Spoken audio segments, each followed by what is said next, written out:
My neighbor has been mowing his lawn for 12 hours straight. I just figured out the horrifying reason why. It started at 4:43 a.m. The noise jolted me awake. It sounded like there was a giant truck revving its engine right there in our bedroom. Exhaust fumes wafted in through the open window. It was a bad way to start the day. It was even worse than when I saw the neighbor getting it down with his own sibling. Anyways, that's a story for another day. "What is that?" moaned my wife. We'd both slept poorly, because our daughter had crawled into our bed at 1 a.m. and kept kicking us in the face until we were both half hanging off the bed while she snored away. "Start of the apocalypse," I groaned. "Go back to sleep." "No way can I sleep through that racket," said Vanessa. She rolled out of bed and shut the window. That helped a little, but it still sounded like war out there. She pulled the curtains back and looked through the window. "It's the fucking neighbor, mowing his lawn, before the sun is up. We need to have a heart-to-heart with him. Let him know that's not okay." Keegan, our daughter, woke up crying. "Guess that's that," I muttered, getting out of bed myself. "I'll go talk to him after some coffee." "Bring me some too," said Vanessa. "Papa, bring me some Smarties," said Keegan. No Smarties for breakfast.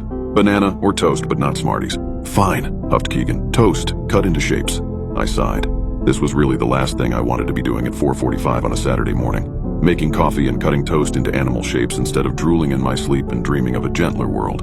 I went into the kitchen and started the coffee and toast and then looked out the living room window. Sure enough, there was Mr. Limsky mowing his damn lawn in his damn bathrobe, no less. That was another thing that I had no desire to do. Get into it with him about this, or really talk to him about anything ever beyond a friendly wave and a howdy neighbor. By the time I was awake enough to form a coherent thought, it was almost 6 o'clock and I had consumed 4 cups of coffee. Mr. Limsky was still at it, which was strange because his yard isn't very big at all.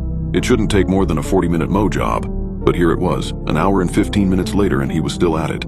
I got semi-dressed and stumbled outside.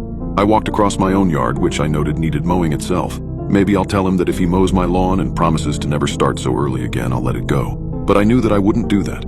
I was a coward. As I got closer, I observed with some confusion that his lawn was already mowed. He was going over it a second time now.